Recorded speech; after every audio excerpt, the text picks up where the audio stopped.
Stop studying. What you're doing right now might be a waste of time. Read over your notes. Review the class material. Highlight things. Repetition, repetition, repetition. These study tactics have been drilled into you for years, but the science is very clear. Certain study techniques are more beneficial than others. So instead of you spending hours and hours trying to search for the right answer, I've done the work for you. And in today's video, you're going to develop a significant advantage over the rest of your class, your friends, and your peers. You're going to learn the 5 best techniques for studying effectively in less time than anyone else. Now, if you want this to sink in and you want to be a master student, is while you watch, you're going to take action immediately. And this video is the first in a free 5-part video course on becoming the most remarkable student that you can be. And Motivation to Study and we want this information to be available to anyone, anywhere, at no cost. Because we believe you shouldn't have to pay for this. It should have been taught to you in your school, in your lesson. And since it wasn't, we got you covered. We're giving this all away for free. So just make sure you subscribe to both of our channels and you ring the bell icon so you know when new lessons are released. Let's get into it. Did you know there are people out there so good at remembering things that they compete in tournaments of learning and they are known as memory athletes? In an annual contest called the World Memory Championships, they were given 20 minutes to remember a list of 72 random words. And on average, they scored nearly 71 of the 72. By contrast, an untrained control group could only manage 26. Another example, Akira Haraguchi. At 69 years old, much older than most of you listening, in 2006, recited 111,700 digits of pi from memory at a public event near Tokyo. For 16 hours, he kept going and going and going. Imagine the power of having a memory like that. And starting today, I want you to imagine yourself as one of them. You're not just a student or a teenager or a grad, but you are a memory athlete. You're going to become someone with such power over your mind that you can recall pages of notes, equations, formulas that you need without the endless hours of beating information into your head. But how? Do you need an innate gift? Can you learn it? Well, actually, you already have. Picture where the spoons are kept in your kitchen, the socks in your room, the color of your toothbrush. These memory athletes use an ancient Greek technique called memory palaces. And once you master this technique, you too are going to dramatically improve your ability to study effectively and finally open up your dormant reserves of memory. The idea is simple.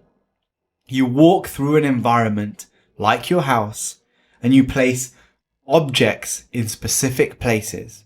And then you match the things you want to learn with those objects. So when you're trying to remember that information, perhaps the notes you took that day in class, you don't just think back to your notes. You think of where those notes are in your house. Which object did you attach it to? What's the color? And you reapply this until it becomes crystal clear in your mind. This technique maps new information onto something that your brain has already evolved to do extremely well. Recall imagery in specific locations. The second technique. For thousands of years, people have known that the best way to understand a concept, explain it to someone else. The second technique I want to introduce you to is also known as the protege effect, aka teach someone what you want to learn. A 2007 study looked at this. How does teaching someone impact your learning? Students in this study who were also teachers to younger students, they scored higher on tests than pupils who were learning only for their own sake. Why? Well, the researchers found when you choose to teach someone else, you have to work harder to understand the material, to recall it more accurately and apply it more effectively, something known as depth of processing. Physicist Robert Feynman created a mental model called the Feynman technique. Now, some of you may have already seen videos about this on YouTube. This technique has 4 steps to it. Number 1, write the name of a concept on the top of a blank page that you want to learn. Number 2, write down an explanation of the concept as if you're teaching a new student. Number 3, identify what's missing. Go back, relearn. And step 4, review everything. Make sure you're avoiding using complicated language and try to simplify everything on the page as much as possible. Now, this technique, it forces you to deconstruct and then reconstruct ideas. To use this method and learn how to study effectively, identify first what do you want to learn, and then try to imagine you're explaining it to a 5-year-old. Number 3, master students are committed to effective study strategies, but shipwrecked students are committed to ineffective study strategies. If I asked you right now, is reading again and again a good way to learn? Is highlighting a good way to learn? Is using keyword mnemonics? Well, all of these, they're scientifically proven to be relatively low in effectiveness for long-term learning. At the other end of the scale, things like practice tests, spreading out your learning, they are scientifically proven to boost your performance. Let's take a look. In 2005, a guy called Reagan A.R. Gurung assessed 229 students using 11 different techniques of studying. He then matched their techniques with their final exam scores. And many, but not all, of the techniques they used, they did achieve better exam scores.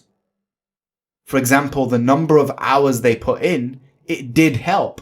But things like starting studying early or reading material before and after class, that didn't seem to be effective.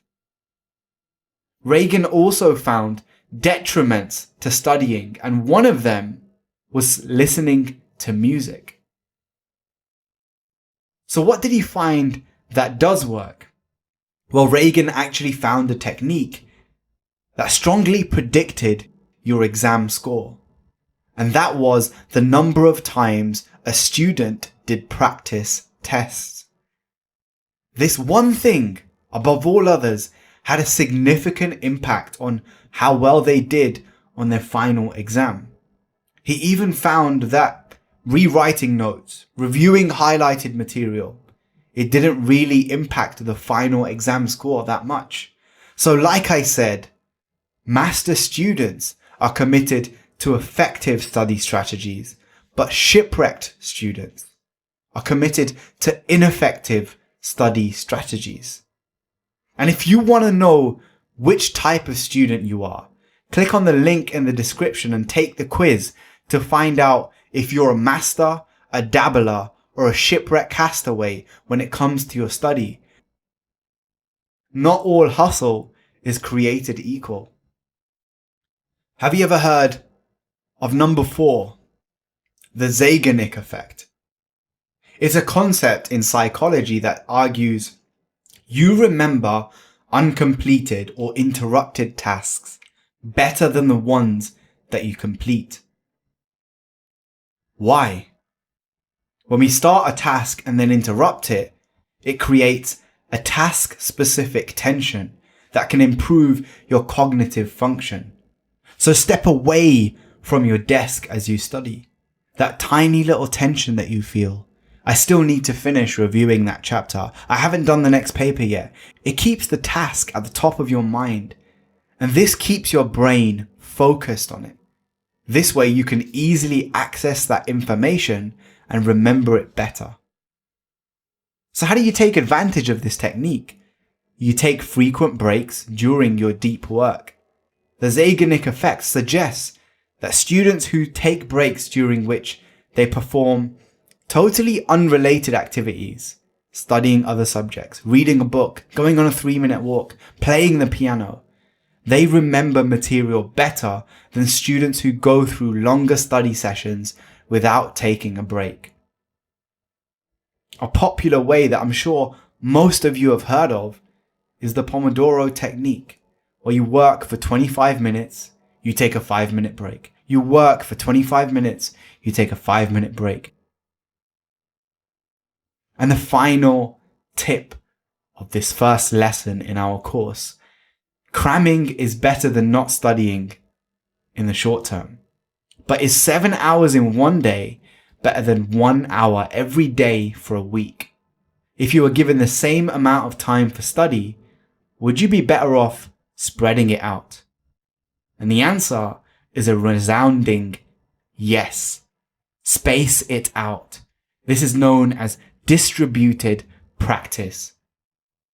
Distributing learning over time, either in a single study session or across study sessions, it benefits long-term retention more than massive cramming and learning back to back. Space your study out. And how general are the effects? How consistent? Well, one group of scientists looked at 254 studies involving over 14,000 people, and overall, students recalled more after spaced study than after cramming and massed study.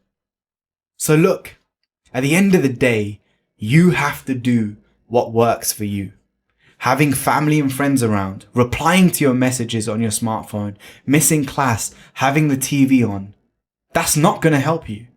But doing practice tests, getting to sleep on time, eating the proper nutrition, exercising, explaining what you've learned to others, using these techniques, they are going to help. So you know what the techniques are.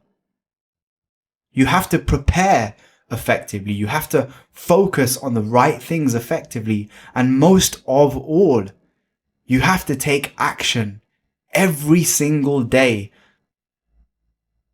Hope you guys enjoyed this video. Make sure you subscribe, and I'll see you in the next lesson of the series. Peace.